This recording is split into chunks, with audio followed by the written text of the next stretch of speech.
2012 Physics Paper 1, Part A, Section 1, Multiple Choice. Question 10. Let's read and identify.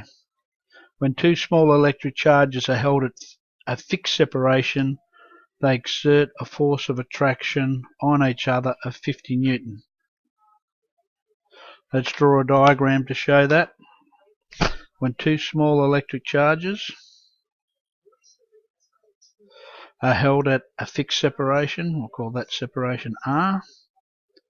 We'll call it Q1 and Q2. They exert a force of attraction, so the charges must be opposite. So one's negative, the other's positive, on each other of 50 Newton.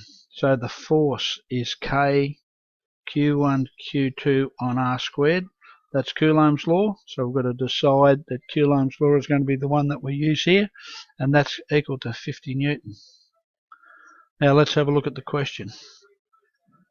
To obtain a force of 200 Newton, you could, if you double the distance, you will reduce the force to a quarter.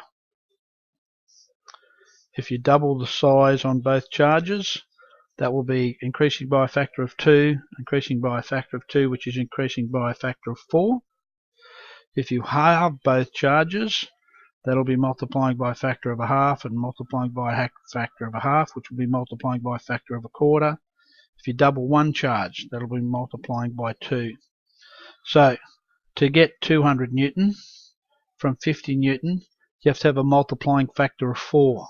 Let's have a look at it. It looks like B is the correct answer.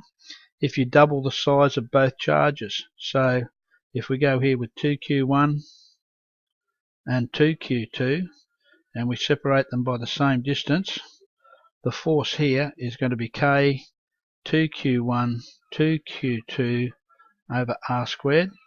If we take the two 2's out the front, it becomes 4 K Q1 Q2 on R squared.